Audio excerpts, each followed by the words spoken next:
Pues bien, estimados alumnos, nos vemos en esta segunda ocasión, en esta segunda semana de esta segunda materia de su tercer cuatrimestre. Ya estamos por cumplir un año, señores, que iniciamos este reto. Espero que los que estén cursando el técnico superior universitario en protección civil les esté dejando un buen sabor de boca como a mí me lo está dejando. La verdad es que todas las materias han sido muy buenas, los ponentes han sido buenos y pues bueno, esto es para que ustedes se lleven un poco de conocimiento de, de esta, de esta carrera de técnico superior universitario. El día de hoy vamos, vamos a seguir hablando acerca de nuestros refugios temporales en esta etapa de auxilio, es decir, la gestión reactiva. Recuerden que la gestión del riesgo de desastre se divide en tres. La gestión prospectiva, que es el evitar que se generen nuevos riesgos. La gestión, la gestión correctiva, es decir, no pudimos evitar que se generaran los nuevos riesgos, ya están, ahora vamos a mitigarlos, vamos a hacer labores para disminuir el impacto. Y por último, pero no menos importante, llegamos a esta etapa, la etapa de la gestión reactiva, que les decía yo que esta es la etapa donde todas las labores que hacía o que hace Protección Civil van a estar identificadas aquí. Y no porque la Protección Civil sea reactiva, sino porque es el carácter que se le quiso dar, no tan solo en México, sino en muchos países se le dio el carácter de reactiva, siendo que la Protección Civil tendría que venir desde el carácter preventivo, ¿vale?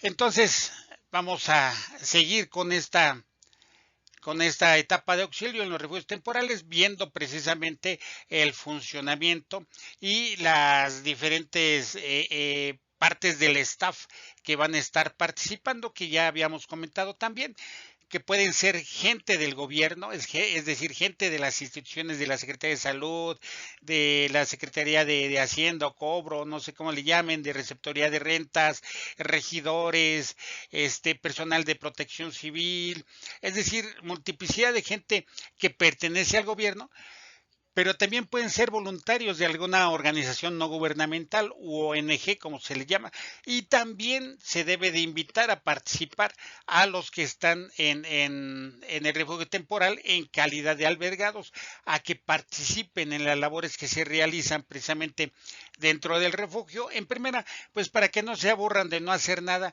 y en segunda, para hacerlos copartícipe de las labores y pues enseñarles que es igual que si estuvieran en su casa, ¿verdad? Que si hay un traste tirado se levanta un juguete a los niños. Entonces, toda la gente, como se los digo, incluyendo los niños, deben de participar, pero cada quien dentro de sus capacidades. Entonces, seguimos con esta etapa de auxilio o gestión reactiva, que es cuando se echan a andar los refugios temporales.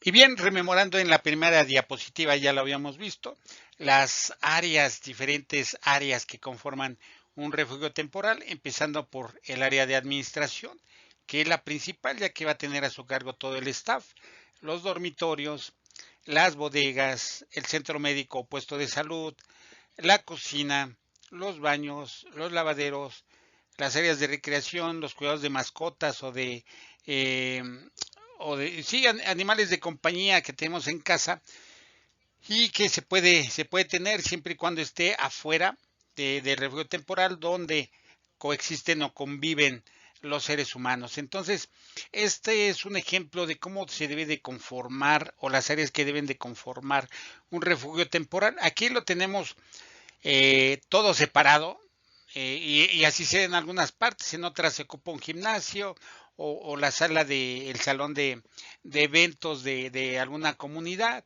Entonces, depende del área que ustedes logren conseguir para que funcione como refugio temporal. No es únicamente que pertenezca al gobierno, ¿eh?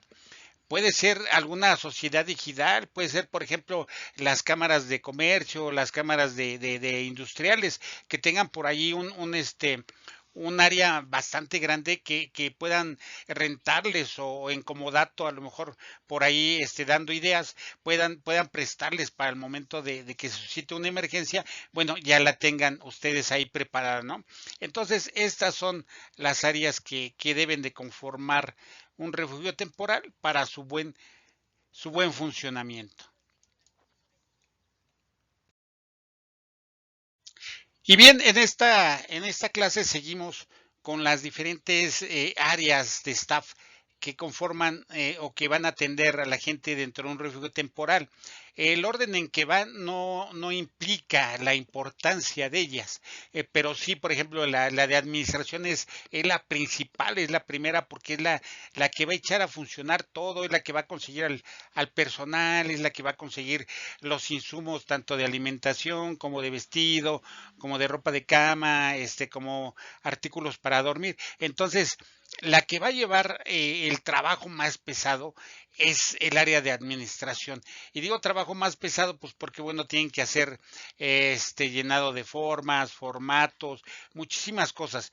Pero el orden en el que yo se los estoy exponiendo no implica para nada la importancia que tiene cada área, ¿verdad? Entonces, seguimos dentro de nuestro análisis de este staff con el área psicológica.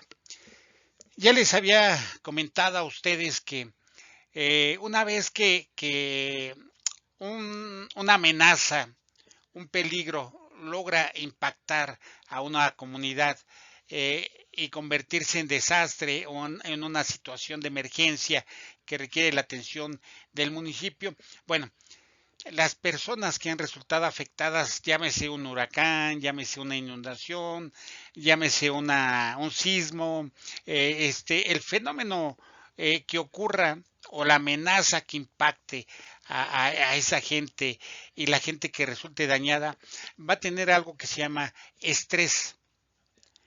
Posterior o inclusive horas después se va a presentar algo que se llama estrés postraumático. Y esto es normal, esto es lo más normal, ¿eh? No se vayan a pensar que se están volviendo locos, ni mucho menos, no, no.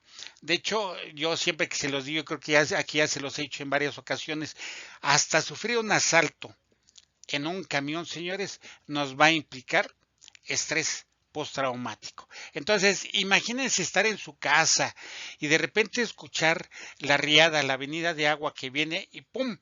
Pega en mi pared y me lleva y se lleva mis muebles y me arrastra a mí y afortunadamente yo quedo vivo dentro de mi casa, ¿no? Y mi familia también. Eso, señores, unas horas después, a lo mejor un día, nos va a producir estrés postraumático. Y no le da únicamente a los soldados que vienen a los soldados de Estados Unidos que se van a la guerra.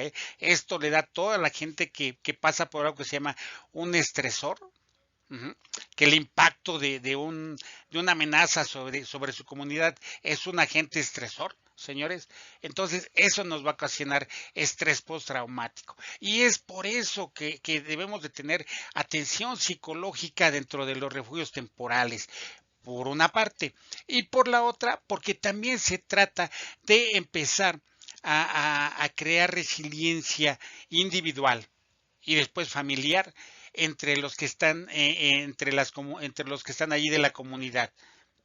Empezamos con los niños, luego vamos con los adultos mayores, y de esa manera estamos creando nosotros esa resiliencia individual, esa resiliencia después familiar que nos va a hacer salir adelante de ese estrés postraumático que tenemos y que, como les comentaba yo, es una esfera que nunca o casi nunca se atiende, señores, en los desastres.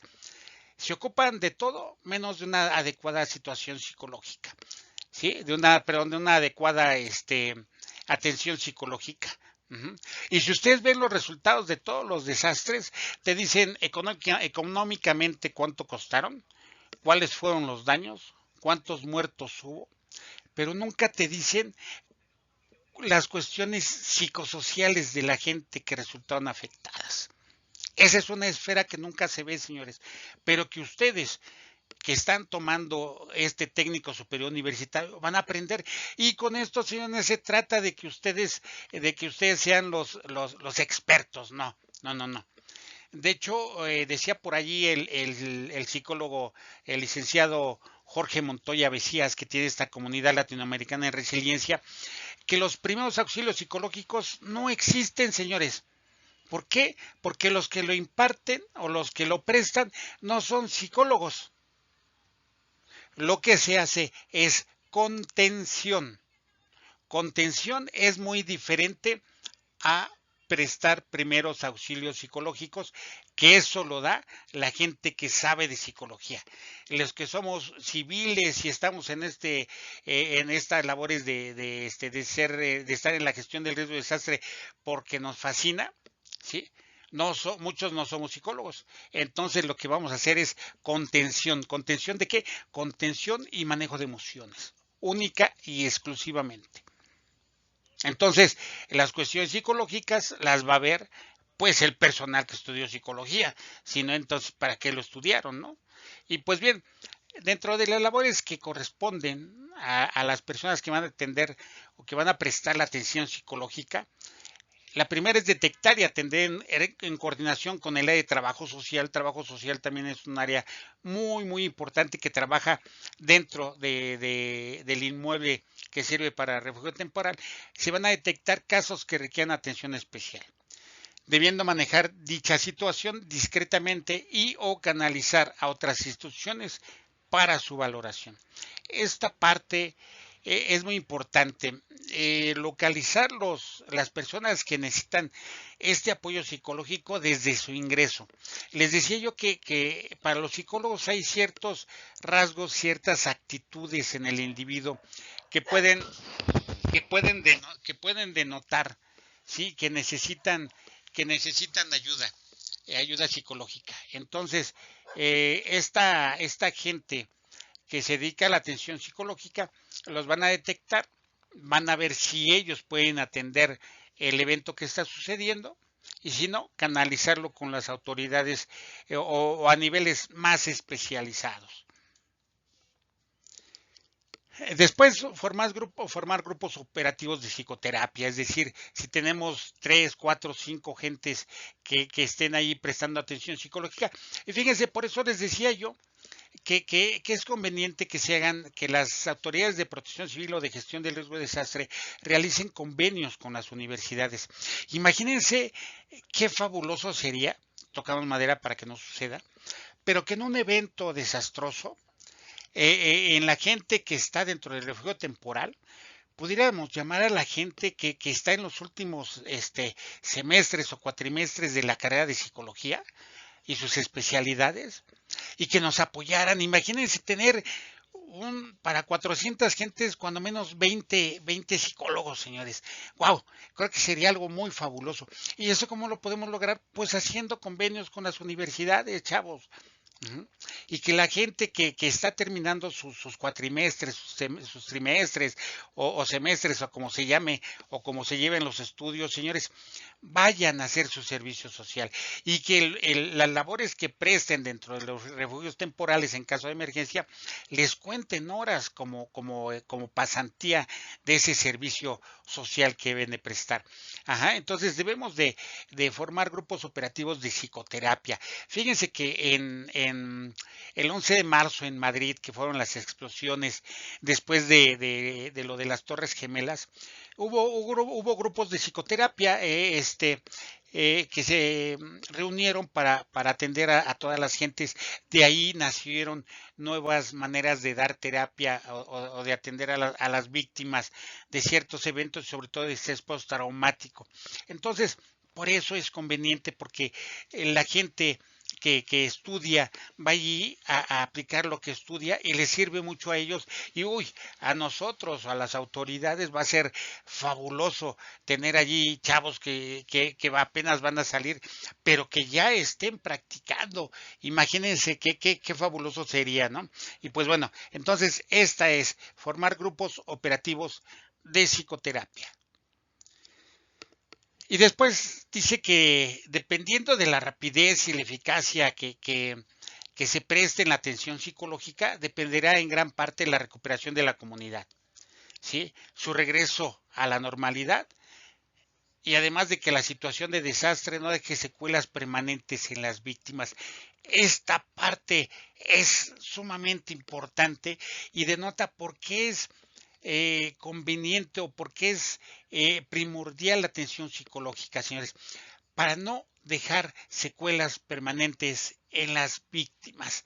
Esa es la parte en la que más se tiene que trabajar. Por eso debemos de contar con psicólogos dentro de nuestros refugios temporales. Por eso ellos deben de saber detectar las actitudes de la gente que necesite un apoyo mucho más profesional o de alguna otra institución que en colaboración con los psicólogos puedan prestar esta atención psicológica. Porque les decía yo, la gente que nos atiende, por ejemplo, en un asalto, si lo asaltaron en la calle, en una calle, perdón, válgame la redundancia, en una calle oscura, cuando esta persona vuelva a pasar la situación, lo va a rememorar y le va a dar miedo. ¿Sí? De hecho, no sé si ustedes sepan que después de los sismos de 1985, por ejemplo, yo tuve amigos que trabajaban en edificios gubernamentales que eran altos y se vinieron abajo algunos pisos. Cuando regresaron de las labores ¿cómo se llama? De mejora que se hizo a esos edificios, no soportaron trabajar en la parte alta. Entonces decían, yo sí quiero trabajar, pero no voy a subir hasta el piso 10. A mí bájenme en mi oficina. Y afortunadamente estuvo un mecanismo de apoyo y de consulta con el sindicato, con la gente de las instituciones de gobierno, y pues sí, no podías obligar a la gente que después de un hecho tan traumático como los sismos de 1985 subiera a revivir lo que ya había pasado, ¿no? Entonces, debemos de evitar estas secuelas permanentes, señores, para que los adultos mayores y más que nada los niños puedan evitar rememorar estos eventos por los que pasaron. Entonces, la atención psicológica, señores, forma parte fundamental de toda esta reconstrucción. Ajá, y yo diré también rehabilitación, porque rehabilitamos la vida de la gente, señores, a través de esta atención psicológica y después la reconstruimos. Entonces, es parte muy importante la atención psicológica y vuelvo a repetir, señores, si ustedes trabajan en alguna institución de gobierno, de protección civil o tienen contacto con la gente de los gobiernos que sí que la gestión del riesgo de desastre, díganles que hagan convenios con las universidades, que toda la gente que vaya a salir o que vaya a hacer trabajo social, la manden a sus instituciones a aprender, señores. De esta manera vamos a tener alumnos que aparte de saber de su carrera, también van a saber de gestión del riesgo de desastre y vamos a sumar mucho más gente a la hora de una emergencia. Entonces, esta es la cuestión de lo que van a atender los psicólogos en los refugios temporales.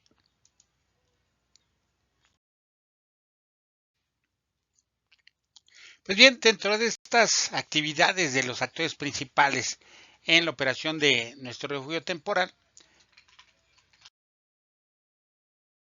bien, vamos a seguir viendo las labores que realiza este staff que trabaja en el refugio temporal y seguimos otra vez con el administrador o coordinador o como ustedes quieran llamarle, pero es el que lleva el mando en el refugio temporal. Y nos dice que este coordinador o este administrador deberá de elaborar un censo familiar con la información de nombre o nombres, edades, sexo y comunidad de procedencia. ¿Por qué comunidad de procedencia? Porque a lo mejor puede tratarse de un evento regional, es decir, de un evento que afecta varias comunidades de un estado y por eso se les debe de preguntar la comunidad de procedencia. ¿Y esto para qué nos sirve? Pues para saber cómo vamos a reunir a la gente. Y miren, vuelvo a repetir, debemos de ser garantes de los derechos humanos de la gente. Hay, por ejemplo, en Chiapas, principalmente, hay comunidades que son de diferente religión. Entonces no podemos tener junta a alguien que no comulgue su religión. ¿Por qué? Porque estas personas que tienen un libre albedrío y una libertad de culto, pueden realizar sus pláticas o sus ceremonias estando dentro del refugio, pero mucha gente a lo mejor se siente incómoda. Entonces, por eso es la pregunta de la comunidad de procedencia para poder separar, en caso de ser posible, a las comunidades de un lado y a las comunidades de otra colonia del otro lado, para evitar algún conflicto que se pudiera suscitar. Junto con el personal del servicio médico vamos a detectar y a checar a las personas que pudieran tener síntomas de alguna enfermedad. Recuerden que, por ejemplo, hay personas o habemos personas que en cuanto nos mojamos, inmediatamente a los 10 minutos, híjole, nos ponemos bien malos, nos empieza a dar temperatura, empezamos a estornudar, todo ese tipo de cuestiones. Entonces es importante chequearlas para ponerlas, como decimos, en el área de cuarentena, para verificar cómo va evolucionando y que de esta manera no se tenga de esa persona contagiados y al rato vamos a tener un montón de gente estornudando o un montón de gente enferma dentro de nuestro refugio temporal. Ese administrador deberá cada tercer día o a los 3 primeros días, durante los 3 primeros días, deberá tener una lista de necesidades básicas de salud, alimentación, ropa, agua e higiene por familia. Esta información deberá actualizarse diariamente. ¿Sí? Aquí es conveniente, señores, por ejemplo, necesidades básicas de salud. Pues si hay alguna persona que necesite algún medicamento, sobre todo las personas adultos mayores, niños que tengan algún padecimiento, que necesiten a lo mejor de alguna fórmula láctea adecuada. Entonces todo esto va a ir dentro del área de salud. Dentro del área de alimentación, recuerden que hay un cuadro nutricional, donde nos indica la cantidad de calorías y los alimentos que son necesarios, por ejemplo, para un bebé, para un niño, para un adolescente, para un adulto y para un adulto mayor, e incluso para mujeres gestantes. Entonces vamos a utilizar esos cuadros nutricionales para definir la cantidad de alimentación que vamos a dar y vamos a hacer un balance. Pues la ropa casi siempre se solicita que la gente done ropa, sí, pero vamos a pedir que donen ropa limpia, ropa adecuada, porque imagínense, tenemos la emergencia en Acapulco y nos llegan chamarras, pants de esos que vienen bien afelpados y todo eso, pues no nos van a servir. Entonces todo esto debe ser controlado. Agua, recuerden que también, por ejemplo, se recomienda tomar 2 litros de agua cuando somos adultos. Entonces imagínense cuántos adultos tenemos, qué necesidades de agua vamos a tener, o incluso para bañarnos, ¿no? Entonces todo esto se tiene que llevar a cabo. Las labores de higiene, por ejemplo, por familia, cuántos cepillos de dientes, para dientes vamos a necesitar, las pastas de dientes, los jabones, todo ese tipo de cuestiones. Y fíjense, con respecto a los jabones, si no es hacer comercial, pero el mejor jabón, que incluso es biodegradable, es el jabón Sote. ¿Sí? Es biodegradable y es amigable con la naturaleza. Entonces, no tiene más bien muchas cosas químicas que tienen algunos jabones ahora. Entonces, esos jabones incluso no son costosos, ¿vale? Entonces, esta información se deberá actualizar diariamente. ¿Para qué? Para llevar un balance y sacar una media y ya con eso vamos a tener nuestros pedidos diarios o semanales o como se lleguen a convenir con el almacén general para que nos los haga llegar y sabemos, acuérdense que hay que poner también un excedente. Por ejemplo, si necesito 1 tonelada de tortillas diariamente, bueno, pues voy a pedir 1100 kilos. ¿Por qué? Porque a lo mejor ese día las familias tienen más hambre o no sé, pero siempre prever un 10% más, porque como dicen, más vale que sobre y no que falte. Y dentro de esto de la higiene por familia, les decía yo que ya se considera un derecho humano, al menos para las mujeres, la menstruación. Ajá, y por eso se deben de destinar en estos kits básicos de salud los paquetes de toallas para las mujeres, las niñas que están menstruando, lo puedan hacer con confianza sin ninguna situación penosa que vayan ellas a tener. Formar los comités para que apoyen en las labores diarias del refugio, incluyendo a los niños que pueden apoyar en labores de aseo y dormitorio. ¿Sí? Fíjense que aquí hay una parte muy importante, señores. Las sábanas de cama o la ropa de cama no necesita por qué lavarse diario. Ujú. No necesita por qué lavarse diario. Es como en casa. Cuando usted está en su casa, su mujer no lava las sábanas diario, ni lava las cobijas. ¿Por qué? Porque ustedes son los mismos que se acuestan ahí. ¿Sí? Nada más se necesitan sacudir, sacar, como decimos, a orear y se vuelven a usar. A lo mejor las vamos a lavar cada semana, dependiendo del clima donde estén. Entonces hay que tener mucho cuidado con eso. Y también debemos informar diariamente al Comité Estatal o Municipal de las necesidades del refugio, y esto para que siempre se tenga la disponibilidad de los materiales y alimentos. Y fíjense que hay algunas instituciones que, siendo prospectivos, ajá, este hacen un análisis de necesidades, y por ejemplo ya se sabe cuántos albergados caben, por ejemplo, en un gimnasio de tantos por tantos metros, ¿no?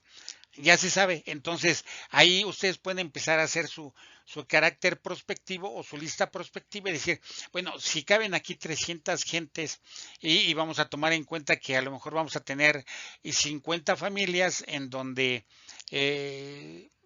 sean de 6 personas, no sé, cosas de ese tipo, ver cuántas personas adultas, adolescentes y menores podemos tener, y empezar a tener ya dentro de los almacenes de nuestro refugio temporal alguna serie de implementos para cuando se abra este refugio ya tenga los primeros elementos necesarios para atender a la población, es decir, un EDAN, pero en un refugio temporal, que es una evaluación de análisis, perdón, un análisis de necesidades, no de daños, sino de necesidades, ¿vale?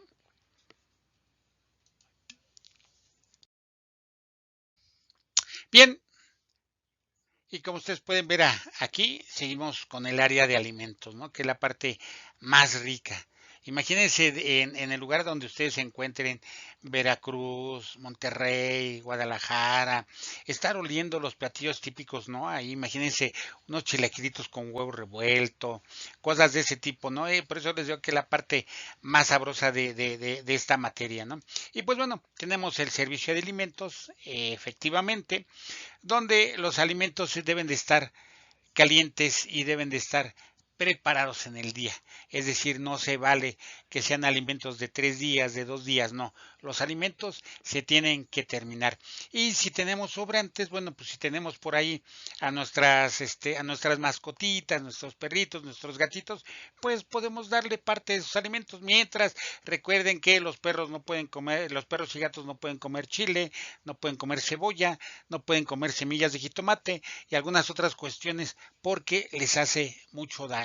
¿Sí? Pero lo demás sí se puede comer. Yo recuerdo que mis primeros perros que tenía comían caldo de pollo con tortillas que les dábamos. Entonces, los alimentos deben consumirse calientes y el día que son preparados. Mantener el control y registro de los insumos existentes. Es decir, recuerden que todo lo que usamos, por ejemplo, en la cocina, trae instrucciones. Por ejemplo, el café dice, le rinde para tantas tazas. Y ay, no, pues es que a mí me gusta bien cargado, le pongo 2 cucharadas. No, espérame, estás en un refugio temporal y debe de alcanzar el alimento para todos. Entonces, debemos de tener una adecuada dotación de estos insumos para que nos puedan alcanzar. Los alimentos deben ser seguros para la salud de las personas. Es decir, los alimentos deben ser lavados, deben ser desinfectadas, las frutas y las verduras que se vayan a consumir. La gente que trabaja con los alimentos debe de lavarse las manos de manera continua, ¿sí? Y fíjense, hay algo dentro de la cocina que a veces no tomamos en cuenta, pero se llama la contaminación cruzada. Y que se da, por ejemplo, porque la gente no sabe que si nosotros partimos pollo en una tabla, en esa misma tabla y de ese mismo lado no podemos partir carne porque la carne se contamina con las partículas de pollo que van a estar ahí. Entonces, esto hay que enseñarle a la gente, señores, para evitar que se nos pueda crear por allí una epidemia de alguna enfermedad gastrointestinal. Entonces, los alimentos deben ser seguros para las personas. Fíjense que hay mucha gente que usa guantes en la cocina, yo no lo recomiendo mucho.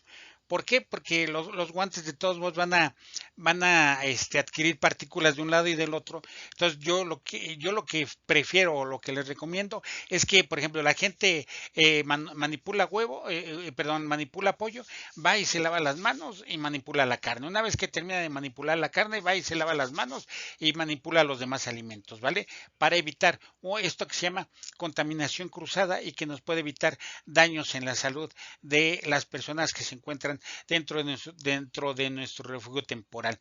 Todos los alimentos tienen una fecha de caducidad. Recuerden que esa parte también es importante porque si no de otra manera podemos enfermar a nuestros albergados o a nuestros refugiados. Lo que les decía yo, establecer horarios para los alimentos y si va a ser comida comunal o familiar. ¿A qué se refiere con comunal o familiar? Bueno, la comunal es que toda la gente que está dentro del refugio temporal va a asistir a comer. Y familiar es lo que les dije yo, la mamá primero junto con los bebés, que son los primeros que tienen que comer, junto con los bebés y con los niños, después llegan los adolescentes y los adultos, perdón, equivocado, llegan los adultos mayores, después los adolescentes y los adultos para comer de manera adecuada y así estamos cumpliendo nosotros nuestros horarios para la comida. Y si decimos que sea una comida comunal, bueno, pues toda la gente acude a comer, espero que tengan suficientes bancas para que la gente pueda comer, porque algo que sí no es válido es que la gente consuma los alimentos en el área de dormitorio, señores, eso debe estar estrictamente prohibido. Para eso hay una cocina, a lo mejor en el patio se ponen sillas y ahí la gente se va con su platito y consume sus alimentos, su vasito de agua o lo que le vayan a dar.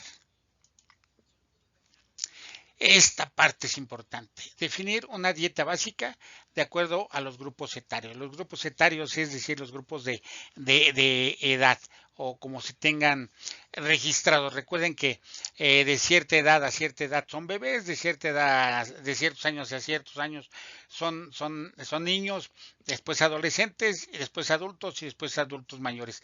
A eso se refieren los grupos etarios. Y ellos precisamente necesitan una dieta diferente. Recuerden que cuando vamos creciendo y nuestros cuerpos se va avejentando, nuestro organismo se va haciendo más lento para consumir los alimentos, ¿sí? Entonces, eso hay que tomarlo en cuenta porque no es lo mismo que un niño, por ejemplo, o un adulto normal, y con normal me refiero a que no tiene ningún daño, se coma a lo mejor en la cena 10 tacos y pretendamos que un adulto mayor se coma 10 tacos, claro que no, porque su metabolismo es más lento del adulto mayor. Entonces, esto hay que tomarlo en cuenta para definir precisamente esa dieta. Por eso también dentro del área de los servicios de alimentos debemos de contar con un médico nutricionista. En caso de que los alimentos se elaboren en otro lugar, debe revisarse de dónde vienen, si los prepararon con higiene y la fecha de vencimiento. A lo mejor el lugar donde nos encontramos, por ejemplo, en un gimnasio, no se tenga un área adecuada para elaborar los alimentos, ¿sí? Entonces, a lo mejor los alimentos se mandan elaborar en otro lado, debemos de ir a verificar las condiciones del lugar donde se están elaborando, debemos de saber con qué condiciones de seguridad e higiene se producen esos alimentos, ¿no? Porque como ven ustedes aquí, las mujeres y los hombres con cabello, yo no tengo cabello, tienen que usar cofias, tienen que usar mandiles para evitar contacto con los alimentos, y entonces debemos de saber de dónde vienen los alimentos si no se producen ahí. Si no se cuenta con sistema de refrigeración, los alimentos deben ser consumidos de preferencia el mismo día de su preparación. Por eso nos sirve también el informe del nutricionista, para que él nos diga, ¿sabes qué? Necesitas tanta cantidad de sopa, tanta cantidad de frijoles, tanta cantidad de carne, ¿sí? Y en caso de que por ahí nos puedan quedar algunos sobrantes, a lo mejor le podemos ofrecer a las familias que consuman un poquito más de guisado, o un poquito más de sopa, o un poquito más de arroz, para que ese alimento no se eche a perder. Ajá, o no se tire. O les vuelvo a repetir, los alimentos que puedan ser consumidos por las mascotas, si es que tenemos ahí dentro del refugio, bueno, dentro, pero fuera del área de dormitorios, a las mascotas los podemos alimentar con estos sobrantes. Los utensilios para la preparación de los alimentos deben estar limpios y libres de contaminación. Esta parte es muy importante, aunque muchos digan es que ya existen los de plástico que se usan y se tiran, pues bueno, no es conveniente, porque imagínense cuántos vamos a desechar de manera diaria, ¿no? Por otro lado, bueno, pues a excepción de un cuchillo, pues creo que no vamos a consumir los alimentos con todo les digo, con todas las herramientas que nos ponen en un restaurante, ¿no? Creo que simplemente con una cuchara para comer los caldos y las sopas, y con un cuchillo para partir las carnes, pues creo que es más que suficiente, ¿no? Para ponerles un cuchillo, un tenedor, una cuchara para el caldo, una cuchara para fruta, no. Ahí debemos de tratar de ser conscientes para evitar un trabajo mayor hacia la gente que nos está apoyando. Y lo que yo les decía, las personas que preparan los alimentos deben ser capacitadas en materia de higiene de alimentos. Lo que les hablaba de la contaminación cruzada, de que si la gente quiere usar guantes, de enseñarles a usar la cofia y el por qué usar la cofia, de enseñarlos a usar el delantal y por qué lo usan, ¿verdad? Porque estamos acostumbrados a que nada más las mujeres, ¿no? Las doñitas, como les decimos aquí, usen su delantal, ¿no? Pero es conveniente que también los hombres que participen dentro de los refugios temporales lo usen para una higiene y una higiene de alimentos adecuada.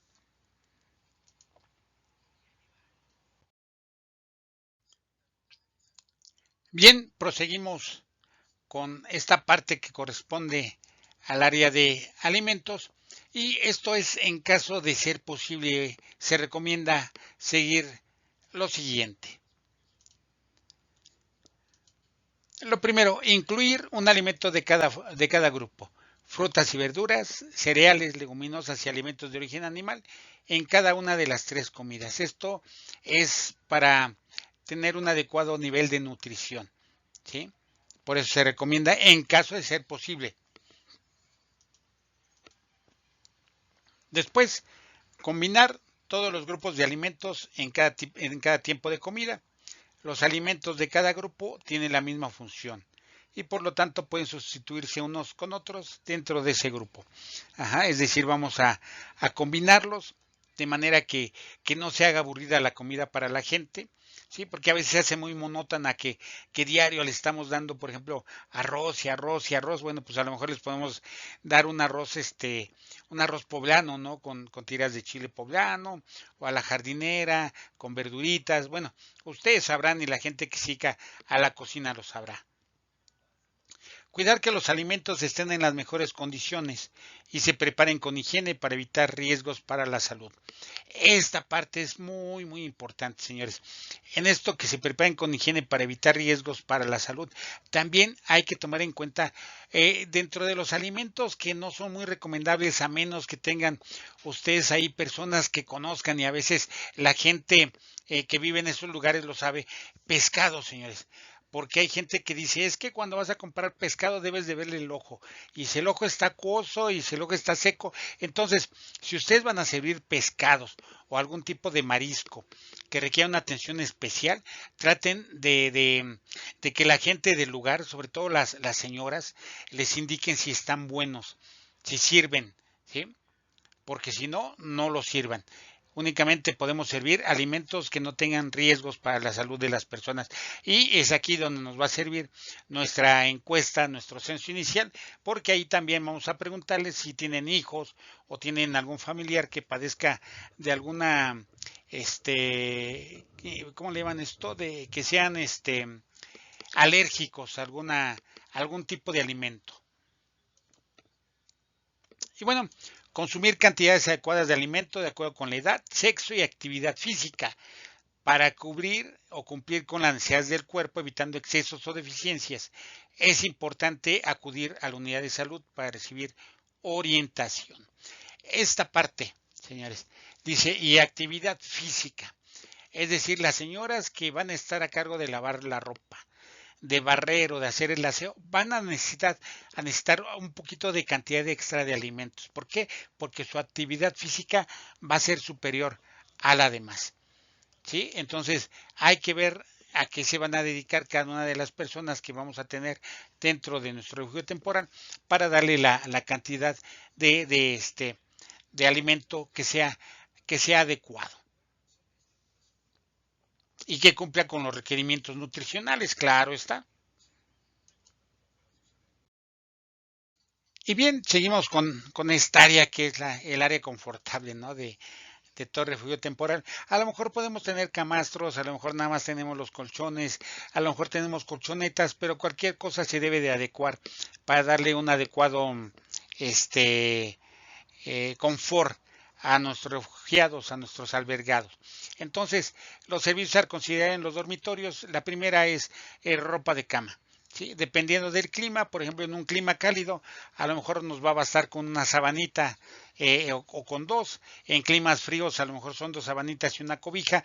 Esto es dependiendo de las condiciones del tiempo, dependiendo del tipo de refugio. Recuerden que los refugios temporales altos van a ser fríos y los refugios temporales que estén bajos van a ser calientes, y sobre todo también la ventilación debemos de tomar en cuenta. Entonces eso es en lo que se refiere a la ropa de cama, una sábana para vestir el colchón y las demás para poder abrigar a la gente, ¿no? Entonces las ropas de cama es uno de los servicios a considerar. Las cortinas para la privacidad, sobre todo si existen familias, y no es que, y se los voy a decir así como suena, no es que vayan a tener sexo, porque no, de hecho dentro de los refugios temporales, aunque haya parejas, debemos de evitar esto en lo posible, ¿sí? Pero sí unas cortinas de privacidad, porque hay mujeres que no se sienten bien cuando las ven, incluso fíjense, con una pijama, no se sienten bien de las miradas de los hombres, ¿no? Entonces, unas cortinas para la privacidad, para la gente que nos lo solicite, ¿no? Les había dicho yo las camas o los colchones, dependiendo de lo que podamos conseguir. Aquí es poder conseguir, porque la gente muchas veces no vamos a tener dinero o no vamos a tener apoyo para conseguir camas, pero sí podemos conseguir unos buenos colchones o unas buenas colchonetas. Sistemas de iluminación adecuados. Recuerden que la iluminación debe ser adecuada para la gente. ¿Por qué? Porque a lo mejor mucha gente acostumbra a leer para dormir. Entonces necesitamos tener una adecuada iluminación dentro de nuestro refugio temporal, y además, en caso de ser posible, seccionar. Una vez que se llega a la noche, no todo el refugio temporal debe estar a oscuras, ¿eh? Deben de haber áreas donde la gente pueda transitar por si necesita ir al baño, por si necesita salir a caminar. A lo mejor tenemos gente que presenta ansiedad, entonces necesitamos esas áreas iluminadas para que la gente pueda hacerlo con entera confianza. Ventilación o sistema de ventilación adecuado. Recuerden que las ventanas, las ventilas también hay ciertos ciertos refugios que van a tener ventanas o van a tener ventilas, algunos que son de tipo industrial, inclusive llevan en el techo algo que se llama cebollas, que son unas partes que en la mayoría de las veces están pintadas de naranja, que con el aire dan vuelta y eso hace que el calor que está en el inmueble salga por medio de esta cebolla, ¿no? Se usa, les digo, sobre todo en los tipos de instalación industrial que se tiene. Kits de aseo personal, lo que ya les había yo comentado, y que debe de consistir en pasta y cepillo dental, rastrillos para los hombres, si se tienen, si no, bueno, pues que se dejen la barba, peines, jabón para baño y ropa, toallas sanitarias o tampons, toallas de baño, desodorante y ropa de papel higiénico, no, ahí me equivoqué, eran únicamente papel higiénico, perdón, es una equivocación mía. Entonces, estos son los aditamentos que se deben de tener o los servicios con los que debe de contar nuestro, nuestro refugio temporal para tener como atendida de manera adecuada a nuestros refugiados o a nuestros albergados dentro del mismo inmueble.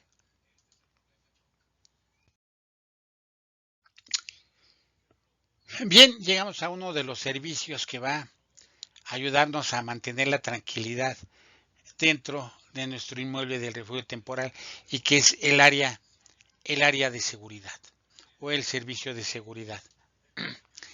Y lo primero es divulgar las normas de seguridad dentro del albergue, tanto individual como familiar, de movilización, es decir, para ir a comer, para ir a tomar clase los niños, para todas las cosas que impliquen movilidad, se van a tener que regir por un reglamento. Uso adecuado de los recursos, saneamiento y salud. ¿Sí? Todo esto debe de estar a cargo de la persona del servicio de seguridad. ¿Por qué? Porque él es el que va a hacer cumplir precisamente ese reglamento. Y vuelvo a repetir, de movilización, de acuerdo con los horarios a que se lleguen de acuerdo. Ya habíamos dicho que en caso de que las comidas sean comunales o sean familiares, eso va a estar escrito en el reglamento. Y el uso adecuado de los recursos, es decir, no porque el gobierno nos esté dando el papel higiénico, vamos a gastar montones y montones cada vez que ustedes van al baño, por ejemplo, ¿sí? O de pasta de dientes, o dependiendo de lo que vayan a utilizar. El uso adecuado es vital en un refugio temporal. La siguiente es implementar medidas de prevención en cuanto al manejo de cocinas y combustibles.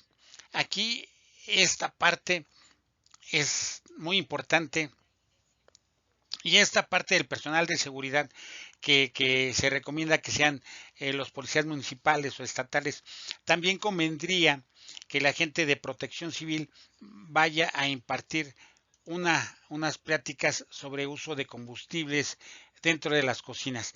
Trátese de gas, trátese de petróleo, trátese de leña, ¿sí? Para el manejo adecuado de combustibles, para que de esta manera se reduzca el riesgo de una posible explosión o de un posible incendio. Y todo esto está a cargo de seguridad, que vuelvo a repetir, puede ser apoyado por el área de protección civil.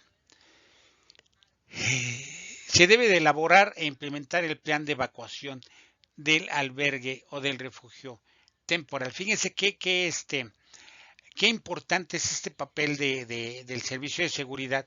Y vuelvo a repetir, hasta donde yo tengo conocimiento, nunca se ha hecho un simulacro de evacuación de un refugio temporal cuando se están ocupando. Y creo que sería muy importante hacerlo, porque vuelvo a repetir, imagínense 400 almas entre adultos, entre niños, bueno, más bien entre bebés, niños, adolescentes, adultos y adultos mayores, a la hora de una emergencia, de un incendio o de un sismo, imagínense lo que puede pasar dentro de ese refugio. Entonces, es más, yo los conmino a que si ustedes trabajan con algún municipio, con algún estado, planteen, ¿sí?, hacer un simulacro. En primera, bueno, vamos a llevar gente para que simule que es un refugiado, un albergado, y mantenerlos ahí. Ajá, a lo mejor ese día, y sobre todo, ¿saben a qué horas? En la noche, que ya toda la gente está, porque siempre hacemos los simulacros en la mañana, el sol bien bonito, toda la gente se ve, toda la gente sabe cómo reaccionar y sale bien a gusto, ¿no? Pero en la noche, señores, imagínense los 400 entes ahí, que están ahí, más aparte todo el staff, están durmiendo, y que de repente suene la alarma, señores. Porque una situación de emergencia no les va a avisar, ¿eh? Una situación de emergencia ocurre y entonces ahí sí Dios nos agarre confesados. Entonces, simular esto, y van a ver ustedes cómo reacciona la gente de esta manera. Estarán ustedes siendo un hito, si saben lo que es un hito, ya se los había explicado, es algo excepcional que ocurre. Ajá, entonces serían ustedes un hito en materia de gestión del riesgo de desastre en refugios temporales, señores. No lo echen al saco roto y promuevan un simulacro de evacuación de un refugio temporal. Cuidar las áreas de estacionamiento y del perímetro del refugio si los hay, ¿sí? ¿Por qué? Porque a lo mejor llega en la noche, porque él es más cómodo a la gente que llega a dejarnos algunos implementos de despensa. Dice la gente, es que prefiero llegar a las 12 y dejar mi camión ahí para el otro día nada más ir a descargar, a cruzar la ciudad o parte de la ciudad que tengo que cruzar para llegar al refugio temporal con el tráfico que se hace y los inconvenientes, entonces mejor ahí lo dejo. Entonces, por eso el área de seguridad debe cuidar el estacionamiento y el perímetro del refugio. Coordinar las diferentes acciones intersectoriales, tales como servicios públicos, servicios generales u otras, es decir, las partes que vengan de las mismas instituciones de gobierno, ¿sí? A lo mejor mandamos traer los equipos Vactor para que en ¿cómo se llaman? En los registros, ¿sí?, lo limpien, porque tenemos mucha gente refugiada que hace uso de los baños, ¿sí? Entonces necesitamos que eso se limpie de manera constante para evitar que se taponen y puedan ocasionarnos una inundación. Después, revisar que el personal porte el gafete y los damnificados las tarjetas de identificación. Fíjense, esta parte es muy importante. Yo a lo mejor no recomiendo los gafetes, porque eso los niños se los van a quitar. Entonces, lo que yo les recomiendo es que les pongan unas pulseritas de esas que se pegan y que son irrompibles porque son como de plástico, que les ponen, por ejemplo, en las ferias, que se hacen donde hay muchos juegos, les ponen a ustedes una pulserita que no se rompe porque es como de plástico estirable que va pegado, y de esa manera ustedes identifican si es gente que debe de estar dentro del refugio temporal o no debe de estar dentro del refugio temporal. Después, establecer conjuntamente con las personas albergadas los turnos para la utilización de las áreas de uso colectivo. Les decía que esto va dentro del reglamento, a qué hora se tienen que bañar las mujeres, a qué hora se van a bañar los niños, a qué hora se van a bañar los adolescentes, los adultos mayores, quienes los van a auxiliar en caso de que un adulto mayor necesite el apoyo porque él no puede hacerlo solo. ¿Sí? Entonces, todo esto debe estar dentro de nuestro reglamento.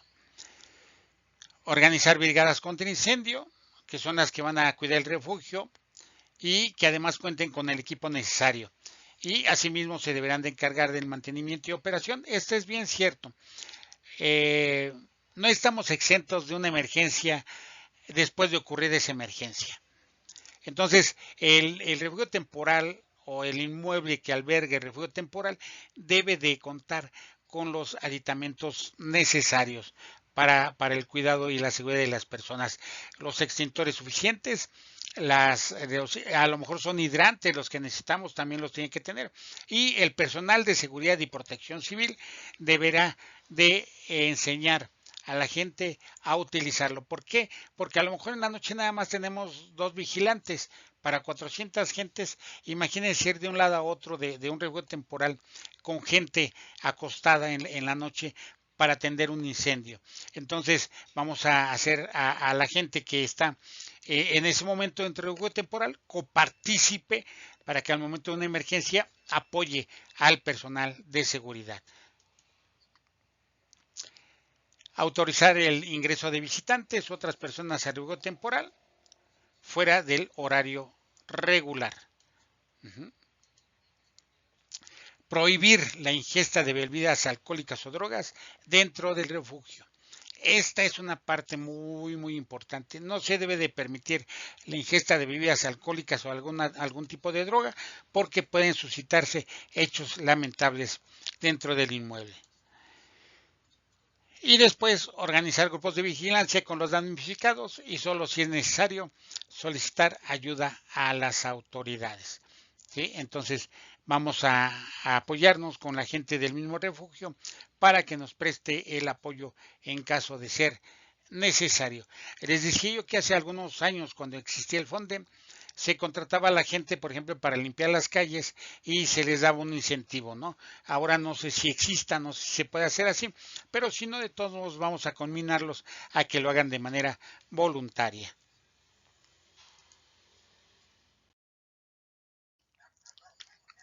Vamos a ver ahora una parte sumamente importante de nuestro refugio temporal, de las labores que se deben realizar, porque es necesario. Recuerden que en la Carta de los Derechos de los Niños, Niñas y Adolescentes, o NENA como son sus siglas, ¿sí?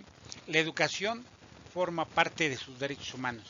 Los niños deben de tener el derecho a una educación en cualquier circunstancia.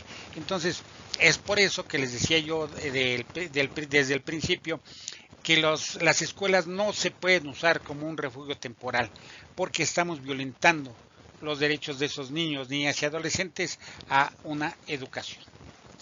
Entonces, esta área de que se va a encargar les va a hacer ver la importancia a los padres de familia de continuar y garantizar precisamente esas actividades educativas. ¿Y qué vamos a ocupar? Bueno, aquí podemos hablar con la SEP, con las escuelas que estén dentro de la comunidad y que no estén laborando, para que nos destinen maestros de cualquier nivel de educación, porque ahí va a ser una educación general, no vamos a tener niños de primero y de segundo, pero podemos tener gente de primaria y gente de secundaria. No sé si a lo mejor también de prepa se van a necesitar otro tipo de profesores, pero esto es para darle continuidad a la educación que tienen los niños. Identificar y clasificar a los niños, niñas y adolescentes en condición de albergados y de la comunidad en su correspondiente nivel educativo. Lo que yo les comentaba. Adecuar los espacios para las actividades educativas e iniciar con procesos de motivación y animación. Esta parte es muy importante. Miren, el estrés postraumático por el que han pasado las gentes, el encontrarse encerrados con su familia, créanme lo que ejerce bastante presión sobre la gente e incluso sobre los niños que no saben qué es lo que está pasando, ¿no? Entonces, los profesores e incluso todo el staff que trabaja en el refugio temporal en su manejo, deben de dar una motivación y deben de animar a la gente a seguir adelante. ¿Por qué? Porque ellos deben de saber que su vida sigue y que pese a lo que pasó, su vida tiene que seguir y ellos tienen que sí rememorar lo que sucedió, porque esto es algo que no deben olvidar, porque una vez que alguien olvida lo malo que le sucedió, vuelve a ocurrir, ¿sí? Recuerden que dicen que el que no sabe su historia está condenado a volverla a pasar. Entonces hay que motivar, ¿sí? Y hay que animar a la gente a seguir luchando para salir adelante y sobre todo a los niños a la hora de las clases. Promover el juego como un elemento fundamental y propiciar poco a poco las actividades curriculares hasta llegar a la normalidad, para tener las condiciones para una continuidad educativa. Fíjense a veces no se percibe la importancia que tiene el staff dentro de un refugio temporal. Pero ahora que la están ustedes viendo, dense cuenta de cuán importante puede ser, porque esta educación que van a llevar dentro del refugio temporal les va a ayudar a tener una continuidad una vez que la comunidad vuelve vuelva a su situación, no igual, sino mejor a la que estaba antes, y ellos regresen a las escuelas. Para eso nos va a servir esta educación. Entonces, el juego es muy importante. ¿Por qué? Porque el juego los va a enseñar a integrarse. Y esperemos, tocamos madera, que no suceda, pero la siguiente vez que se pueda presentar un fenómeno que los pueda afectar, la comunidad va a ser más resiliente. ¿Por qué? Porque sus elementos, sus seres humanos que viven y conviven ahí, son resilientes. Entonces, de esa manera podemos hablar de una resiliencia comunitaria, pero desde el punto de vista como personas, ¿sí? La resiliencia desde el punto de vista de la gestión del riesgo de desastre, esa es otra con la que no me gusta mucho meterme, porque en lo personal no creo en ella, en lo personal. Después dice, garantizar la atención a todos los niveles educativos con personal idóneo y los recursos necesarios apropiados. Esta es la parte interesante, ¿no? A veces los maestros o las personas involucradas, pues dicen, es que tengo que atender a mi familia. Bueno, ¿y qué tal si te llevas a tus hijos al refugio temporal y ahí en lo que tú estás dando las clases, pues ellos conviven con la gente y pues ahí les damos de comer? O sea, el dar para recibir, aunque se oiga mal, ¿no? Tráete a tus hijos, maestra, maestro, ¿sí? En lo que ellos están dando clases, ¿sí? No les damos de comer si no han comido, luego ellos pasan a clases, se integran con la comunidad para que una vez que salgan ya se conozcan entre todos, ¿no? Entonces, eso es lo que debemos propiciar dentro de los refugios temporales. Y después mantener estrecha comunicación con la Dirección Departamental de Educación para retroalimentar y evaluar los procesos educativos en los albergados. Esta parte es muy importante con el Departamento de Educación, ya sea estatal o municipal, para enseñarles o demostrarles lo que los niños han estado aprendiendo dentro de ese refugio temporal.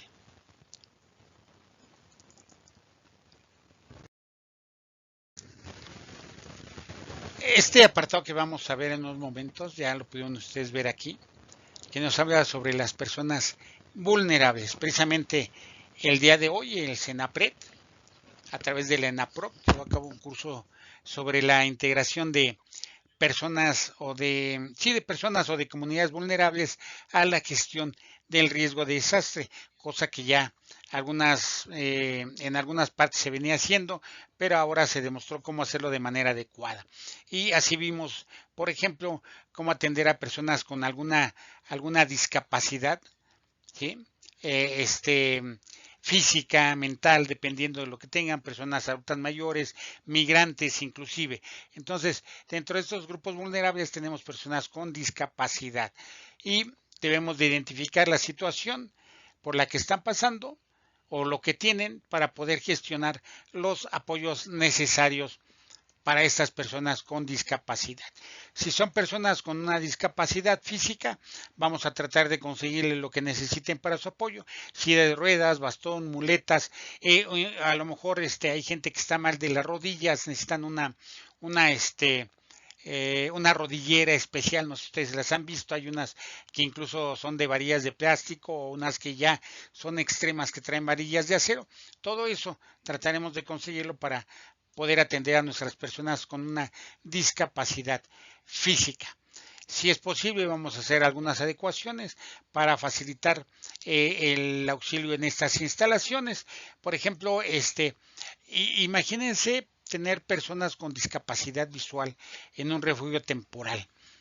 Para la gente se enseña a acostumbrar, sobre todo las que tienen discapacidad visual, se enseña a caminar en los lugares con los que tienen más contacto, precisamente porque ya saben la colocación de los muebles, ya saben para dónde tienen que caminar o girar.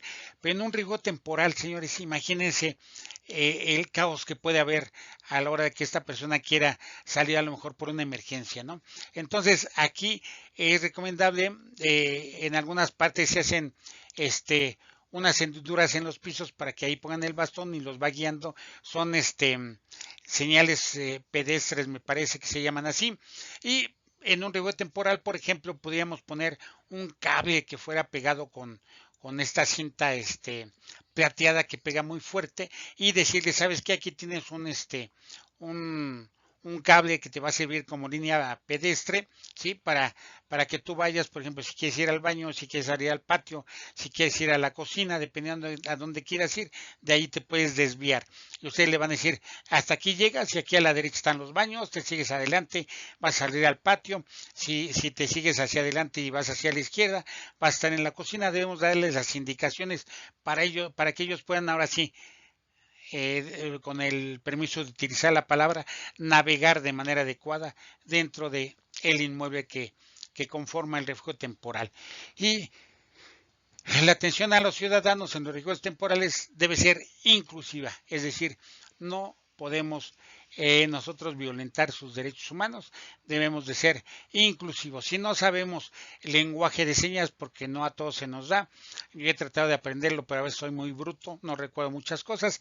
Entonces, si no sabemos lenguaje de señas, recuerden que esas gentes podemos hablarles, no es necesario gritarles, únicamente hablando de manera pausada, ellos nos pueden leer los labios y decirnos las cosas que ellos necesiten. Aunque lo mejor y lo más recomendable es que todos los cuerpos de emergencia, es más, inclusive todas las instituciones de gobierno deberían de tomar el lenguaje de señas mexicano. Las personas adultas mayores, señores, identificar zonas dentro del refugio temporal que pudieran representar un peligro. Aquí fíjense que no es que se destine un área específica para personas adultas mayores. Es más, de hecho, si acondicionamos las áreas para que ellos estén cerca de adultos o de jóvenes, para que al momento de una emergencia ellos le puedan prestar el auxilio, porque si reunimos a todos los adultos mayores en un área, en primera, eso se llamaría segregación. En segunda, se llamaría falta de ser inclusivos. Y en tercera, estaríamos violentando sus derechos humanos. Entonces, lo que debemos hacer es integrarla con la demás comunidad para que al momento de una emergencia cuenten con los apoyos necesarios para salir avantes. Se deberán organizar turnos para atender a las personas que lo requieran, o si ellos llevan familiares, los familiares se van a hacer cargo, pero recuerden que hay gente que necesita ciertos cuidados. Por ejemplo, yo necesito ciertos cuidados cuando voy a hacer del baño. La taza del baño necesita tener una altura más o menos aparte de la taza que tiene de 20 centímetros. ¿Por qué? Porque tengo una prótesis de cadera, y si mi cadera está más arriba que mi cabeza del fémur, perdón, más abajo que mi cabeza del fémur, esa prótesis se me puede botar. Entonces, hay gente que va a necesitar ciertos requerimientos especiales a la hora de alguna situación. Y actualizar los censos de los adultos mayores para saber cuántos son, hacia dónde se están moviendo. A lo mejor ya regresan por ellos para llevárselos a sus casas. Entonces, esta parte es muy importante.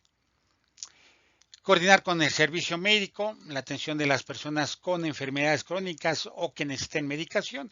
Aquí se recomienda, y recuerden ustedes, decirles a todas las gentes que en su mochila de vida deben de llevar sus pastillas si tienen alguna enfermedad crónica o necesitan medicación. Estas pastillas deben de estar ahí, sobre todo si son muy caras o si son con receta médica, es decir, su venta está restringida. Necesitan ellos llevarla a ese refugio temporal, demostrar con base en ¿cómo se llama? En un diagnóstico médico que ellos lo necesitan. Y aquí viene esta parte importante, atención a las personas de la diversidad sexual, que ya les hablaba yo la vez pasada también. Informar a todos los albergados sobre los derechos de las personas de la diversidad sexual. Es decir, señores, tenemos que integrarlos a la comunidad. La comunidad tiene que conocerlos, que identificarlos. ¿Sí? Finalmente todos somos comunidad, señores, todos somos seres humanos, y como seres humanos tenemos esos derechos que se llaman derechos humanos, y las comunidades de la diversidad sexual también los tienen, y si no, no estaremos siendo inclusivos y estaremos violentando sus derechos humanos. atender a las personas de la diversidad sexual sin distinciones y tratar de asegurar la disponibilidad de todos los servicios de refugio temporal para ellos. Es decir, vuelvo a insistir, aquí va a ir todo en ese reglamento. Los horarios para bañarse, por ejemplo, ya les había yo platicado el caso de esta persona transexual en Nueva York durante el huracán Sandy. Entonces, para evitar eso, en la mañana, o más bien a primera hora, se bañan los niños con sus mamás o los bebés con sus mamás. Después se bañan los adultos o las mujeres adultas con sus hijos, con sus niños. Después los adultos mayores con las personas a cargo. Después los adultos. Uh-huh. Y a lo mejor al final o entre esos espacios las personas de la diversidad sexual, en caso de que ustedes los tengan en su refugio temporal. Sobre todo esto para no violentar los derechos humanos de las personas con la diversidad sexual, perdón, pero tampoco violentar los derechos de los demás albergados, ¿vale? Entonces esta parte es muy... Bueno, así llegamos a esta parte que, como pueden ustedes ver aquí, se refiere a nuestros angelitos de cuatro patas y en otros casos a otro tipo de animales, ¿no? Y así tenemos mascotas dentro de nuestros refugios temporales. Y esto, fíjense, desde hace varios años se ha tratado de tratar de manejar esto, y no solamente con animales de compañía, sino también con animales de traspatio, animales de crianza masiva, ¿no? Es decir, en algunas partes, en algunas comunidades se llaman animales de traspatio porque los tienen precisamente en el patio de atrás, en esa crianza. A lo mejor tengo un marranito que mato, no sé, a lo mejor cada semana o cada mes para hacer carnitas y venderlo. A lo mejor tengo un chivo por ahí, tengo 2 gallinas para que me produzcan huevo, dependiendo, ¿no? Entonces, siempre ha sido un tema de las conversaciones en gestión del riesgo, el qué hacer con estos animales, ¿no? Por ahí les voy a mandar dentro de sus lecturas, que no les voy a hacer examen sobre esto, pero son las memorias de un coloquio que se llevó a cabo aquí en México sobre los animales y la gestión del riesgo de desastres, donde vino gente de Bolivia, vino gente de Perú, vino Alan Label, vinieron algunas otras gentes para hablarnos de los cuidados de los animales en las labores de la gestión del riesgo, es decir, en el momento de una emergencia. Van a ver ustedes cosas maravillosas que están haciendo en algunos países para mantener a estos animalitos a salvo durante las emergencias. Entonces, aquí vamos a tratar algunas normas a nivel internacional que se deben de seguir.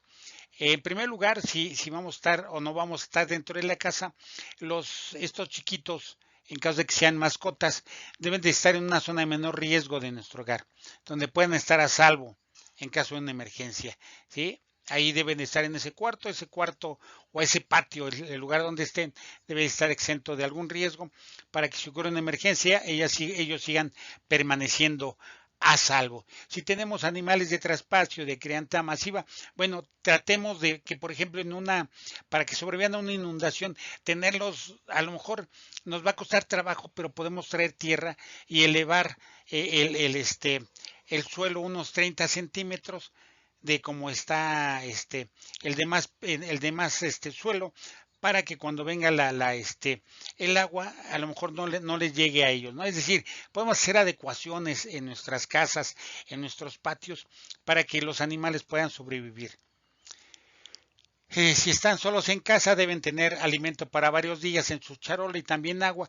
Aquí fíjense que yo recomiendo, y no es comercial, pero están empezando a haber unos despachadores, tanto de croquetas como de agua, en donde uno de un tipo es ¿cómo le llaman? El condicionamiento, ¿no? En donde el perrito, la mascota, aprende que si golpea algo o presiona algo, le va a salir una croqueta, a lo mejor le va a salir un montón de croquetas. Y igual con el agua, y hay otras que es de acuerdo con el consumo, ¿no? Trabaja bajo presión, es decir, el perrito o el gatito empieza a consumir y las croquetas van bajando de nivel, igual el agua. Entonces, eso es lo que podemos tener para que nuestros animales estén a salvo. tener a la mano su carnet de vacunación. Recuerden que ya todas las veterinarias por ley, ¿y esto por qué? Porque te lo piden si tú quieres o viajas a otro país y te quieres llevar a tu mascota, o si quieres adoptar una mascota, o si inclusive si quieres comprar una mascota, te van a pedir tu carnet de vacunación para saber si cumple con todos los requerimientos ese angelito de cuatro patas para que tú te lo puedas llevar, ¿sí? Y esto es por si se necesita evacuar el inmueble, lo puedes hacer y llevar a un refugio para mascotas, porque en el refugio para mascotas también te lo van a solicitar, porque si no puede tener alguna enfermedad y contagiar a los demás angelitos que están dentro del inmueble. Y también puedes diseñar o puedes comprar una calcomanía, ¿sí? Que tenga una mascota o que diga aquí hay una mascota y que puede ir en un lugar visible para que si tú no estás en tu hogar al momento en que ocurre una situación de emergencia, siniestro, desastre, la gente vea que ahí hay una mascota. Y les vuelvo a repetir, actualmente están circulando por Facebook muchas imágenes de lo que está sucediendo en Brasil o de lo que sucedió en Brasil con las inundaciones y que hay, cuando menos yo he visto 3 patrullas, y digo patrullas porque así se llaman, 3 patrullas de civiles, señores, que van rescatando, perritos, e inclusive gallos, algún otro tipo de animal que dejaron en casa y la inundación los hizo salir. Entonces todo esto se está haciendo afortunadamente. Cuando me tocó vivir las inundaciones en Tabasco, también se estuvo haciendo esto. Entonces, señores, nuestras mascotas son parte de la familia. Aprendamos a que ellos son parte de la familia y que al lugar donde ustedes vayan, ellos también deben ir. Y en caso de que ustedes se encuentren fuera de casa cuando ocurra alguna situación de emergencia, bueno, ellos van a estar resguardados con alimento suficiente y su hogar señalizado de que allí habita un ser vivo que es nuestra mascota. Y les voy a hacer llegar este documento. Tengo por ahí, me parece que dos textos sobre la materia, que es una parte importante porque no se pueden, no podemos olvidar tanto a los animales que son, ¿cómo se llama? Que son no, animales de compañía, perdón, y los animales de traspatio, ¿vale?